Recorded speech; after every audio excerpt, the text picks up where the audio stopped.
আল্লাহ তাআলা বলেন, লাইন শাকারতুম লাযিদান্নাকুম, তোমরা যদি আমার শুকরিয়া আদায় করো তাহলে আমি তোমাদের যা দিয়েছি তা বেশি করে দিব।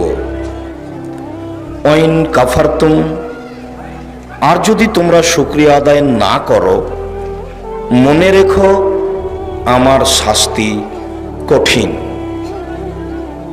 শুকরিয়া আদায় না করলে শাস্তি হবে, আর শুকরিয়া আদায় করলে অনুগ্রহ আরো বেশি করা হবে, এই কথা আল্লাহ তাআলা বলেন। আব্দুল্লাহ ইবনে আব্বাস রাদিয়াল্লাহু তাআলা আনহু বলেন, রাসূল সাল্লাল্লাহু আলাইহি ওয়াসাল্লাম বলেছেন, নেমাতান মাকবুলুন ফীহিমা কাসীরুম মিনান নাস, আল্লাহর পক্ষ থেকে দুইটি অনুগ্রহ নেয়ামত রয়েছে, বহু মানুষ তাতে প্রতারণায় পড়ে। অনুগ্রহ কেন তা বুঝতে পারে না। মানুষের উপরে আল্লাহর পক্ষ থেকে দুইটি অনুগ্রহ রয়েছে, অনুদান রয়েছে। মানুষ তাকে ভুল বুঝে। কেন অনুগ্রহ মানুষ তা বুঝতে চায় না, বুঝার প্রয়োজন মনে করে না। এক, আস-সাহা, শরীরের সুস্থতা। শরীরের সুস্থতা আল্লাহর পক্ষ থেকে অনেক বড় অনুগ্রহ। শরীরের সুস্থতাকে কাজে লাগাতে হবে আল্লাহকে চিনা জানার জন্য, নিজ উপার্জনের জন্য। অহেতুক খেলতামাশা আড্ডা পিটার জন্য নয়। অল ফারাক, আর একটি হচ্ছে অনুগ্রহ অবসর। তোমরা দেখো তো ছোট বাচ্চাগুলো ওখানে চিল্লাচিল্লি করে কেন? ওদেরকে কি দায়িত্ব দেওয়া হয়েছে? আরে মাঠে বাচ্চা তোমরা দৌড়াচ্ছ কেন? তোমরা যারা বড় বাচ্চা, ছোট বাচ্চাগুলিকে থামাও, ওরা দৌড়াচ্ছে কেন? তোমরা একটু দেখো। অবসর, অবসর সময়টা আল্লাহর পক্ষ থেকে একটি বড় অনুগ্রহ।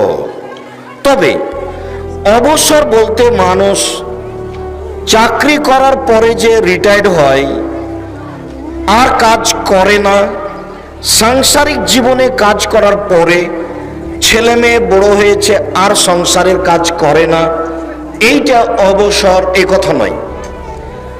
মানুষের জীবনে প্রতিদিন কর্ম আছে, অবসর আছে, কর্ম আছে, অবসর আছে। এই অবসর সময়টা আল্লাহর পক্ষ থেকে বড় অনুগ্রহ।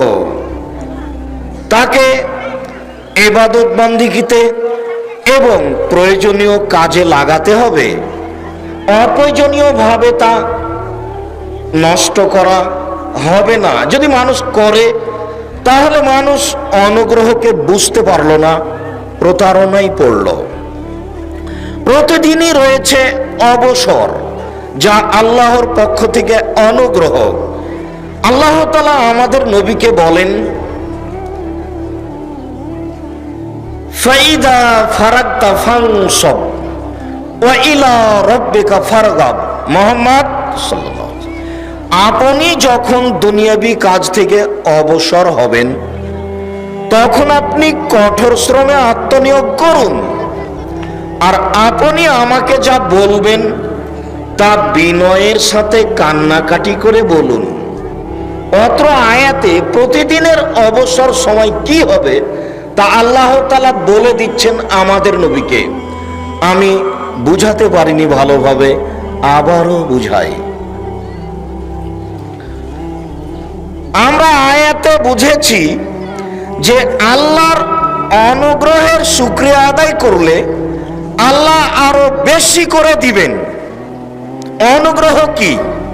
তো জামিয়া সালাফিয়ায় ধরি, 2013 সালে 9 জুলাই রোজ শুক্রবার এখানে প্রোগ্রামে এসেছিলাম। পরের দিন সকালে প্রায় 100 বছর বয়সের মানুষ ডাক্তার আব্দুস সুবহান ঠিক 7টা সাড়ে 7টা এরকম সময়ে এইখানে নিয়ে আসলেন এই জায়গাটা দেখানোর জন্য। যেখানে বসে আছেন এই জায়গাটা আশপাশের জায়গা থেকে প্রায় 10 ফুট উঁচা ছিল। জায়গাটা বসার কোনো উপযুক্ত জায়গা ছিল না। এখানে কিছু লোক যেই খড়গুলির উপরে বসে আছেন, এই খড়গুলির ধানের গাছ পিটিয়ে ধান ঝরাচ্ছিল। এই অবস্থাটা আমি দেখলাম। তখন কিছু ছিল না।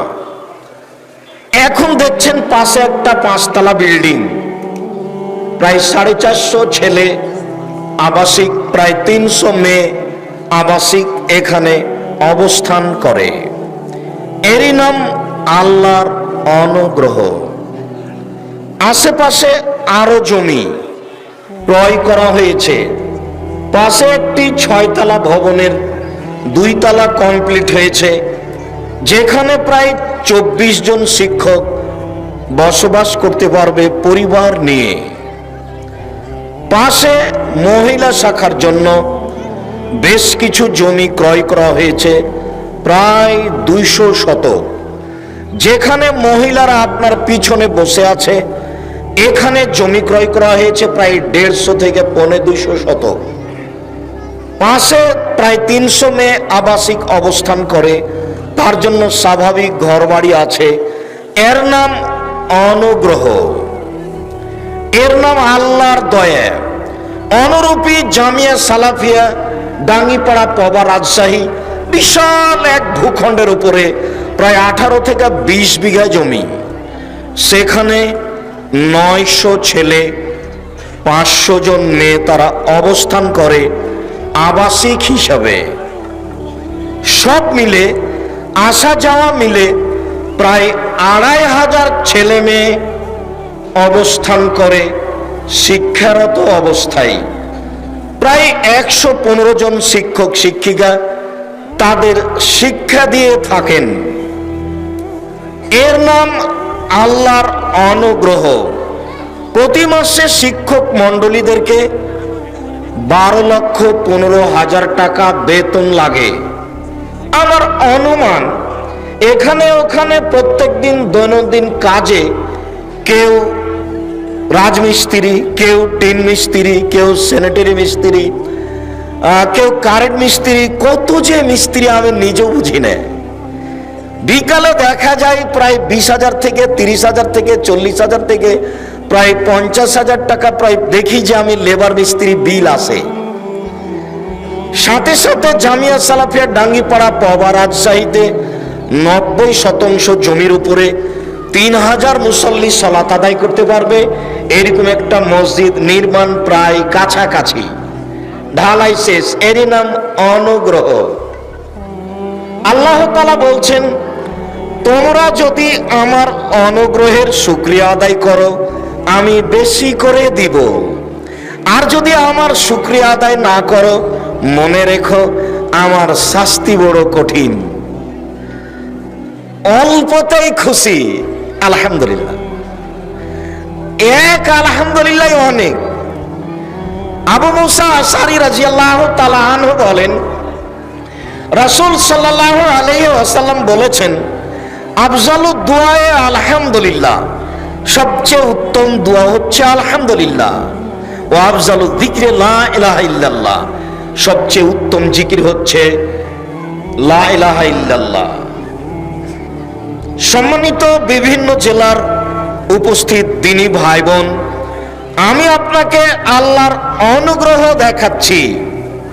আল্লাহর নবী বলেন, মানুষের উপরে 2টি অনুগ্রহ আছে যা মানুষ বুঝতে পারে না, ভুল বুঝে। তার একটি হচ্ছে শরীরের সুস্থতা, এইটা আল্লাহর একটা বড় অনুগ্রহ। 2 অবসর সময়। অবসর বলতে প্রত্যেক দিন কর্মের পরে যেটুকু মানুষ বসে শুয়ে থাকে তার নাম অবসর সময়। এই অবসর সময়টুকু আমি মানুষের বদনাম গীবাত শত্রুতা করার জন্য, দোকানপাটে বসে আড্ডা পিটার জন্য দিনই। আল্লাহ তাআলা আমাদের নবীকে বলে দিচ্ছেন, শুনুন আপনার অবসর সময়, শুনুন ফাইদা ফারাগতা ফানসাব ওয়া ইলা রাব্বিকা ফারগাব।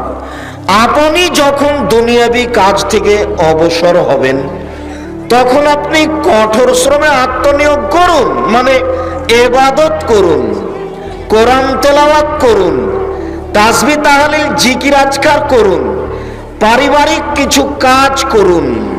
আর যখন আপনি আমাকে কিছু বলবেন তখন বিনয়ের সাথে কান্নাকাটি করে বলুন। এর নাম অবসর সময়। সম্মানিত উপস্থিতি, আমরা আমাদের 2 দিন ব্যাপী সম্মেলনের সূচনার আলোচনায় আপনাকে জানাই আল্লাহ তাআলার শুকরিয়া আদায়ের কথাটি। সকলেই বলি আলহামদুলিল্লাহ। এতে তিনি খুব খুশি।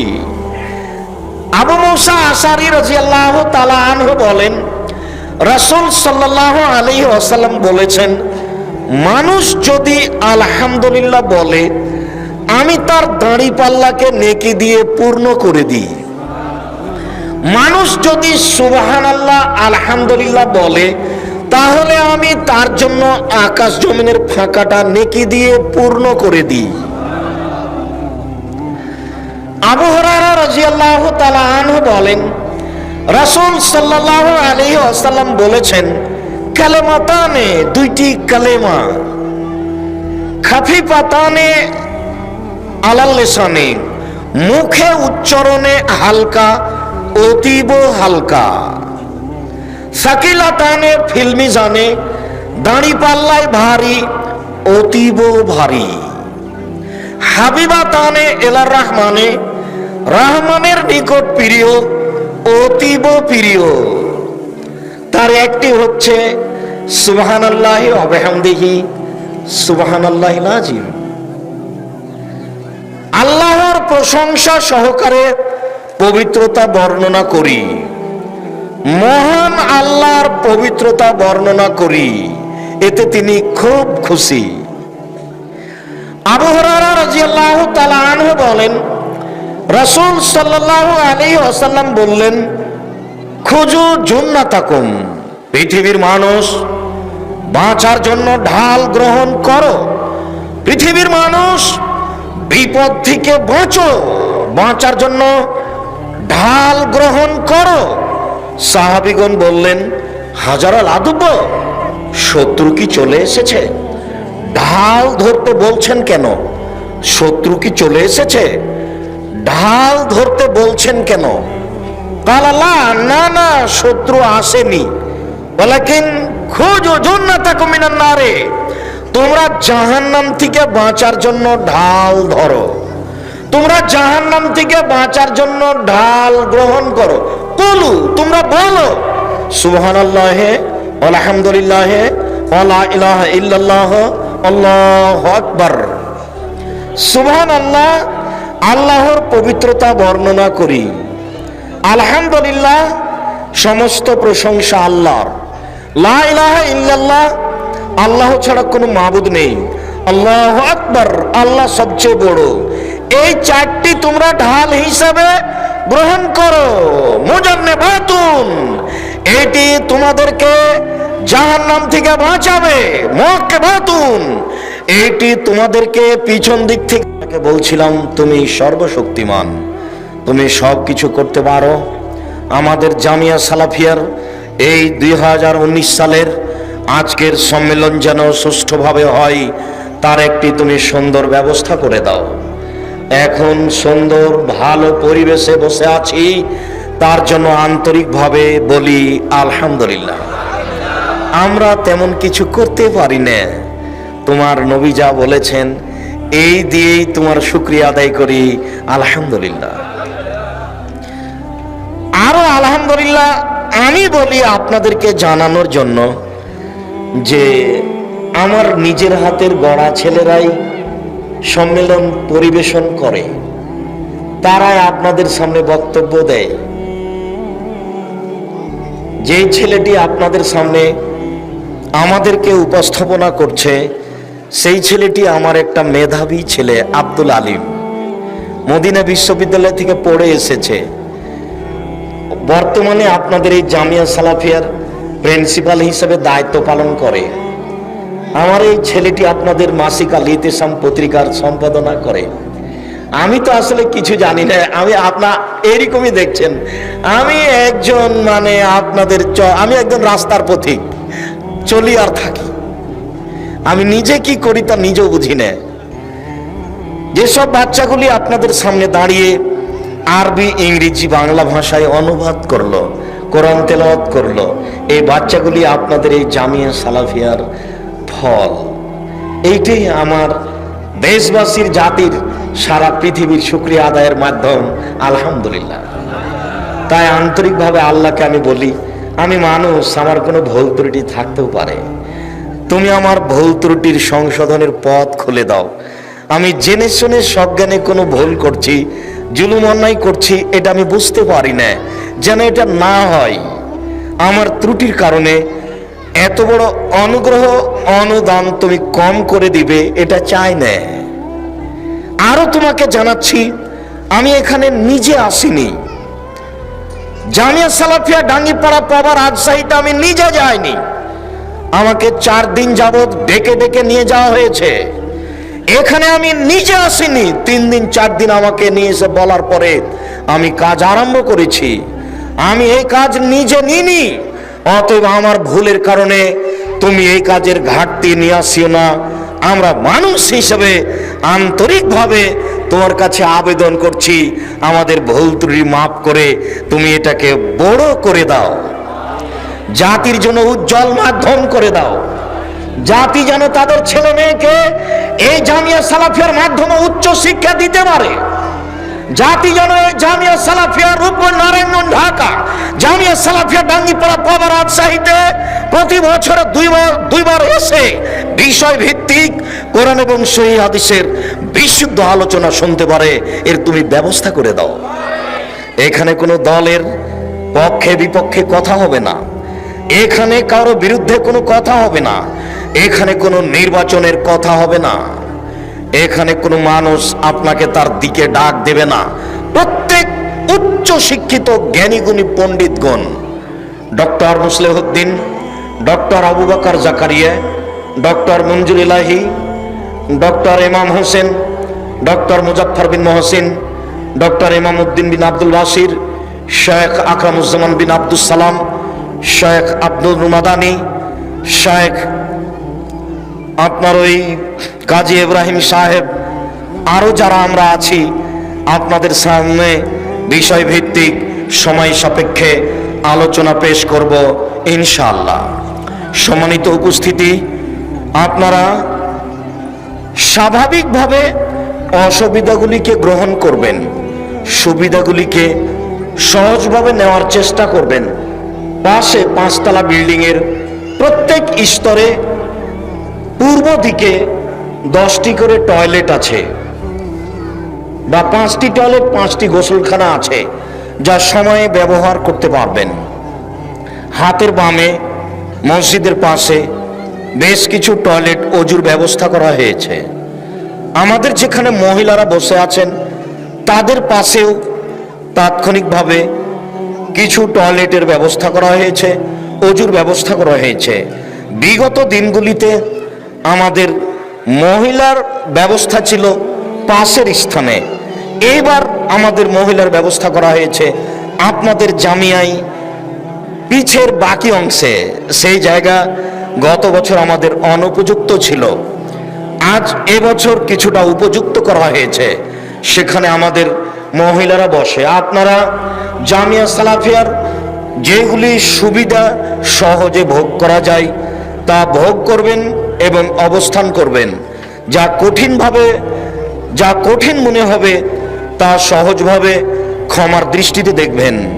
সকল দিনই ভাই ও বোনের আন্তরিকভাবে শুকরিয়া আদায় করে উপস্থিতির, বসে আলোচনা শোনার এবং সার্বিক সুবিধার যার যতটুকু ভোগ করা সহজ সম্ভব হয় তাকে ততটুকু গ্রহণ করার অনুরোধ জানিয়ে আমরা সূচনার আলোচনা শেষ করতে যাচ্ছি। আবারও বলছি, আল্লাহ তুমি সর্বশক্তিমান। আগামীকাল সকাল পর্যন্ত আমাদেরকে সুন্দরভাবে আলোচনা করা ও শোনার তৌফিক দান করো। লা হাওলা ওয়ালা কুওয়াতা ইল্লা বিল্লাহ। বাহ্যিকভাবে আন্তরিকভাবে নড়াচড়া করার কোনো শক্তি নাই তোমার শক্তি ছাড়া। তোমার শক্তির কাছে আশ্রয় নিয়ে বলছি, তুমি আমাদের এই সম্মেলনের সার্বিক ব্যবস্থা সুন্দরভাবে পরিচালনা করার তৌফিক দান করো।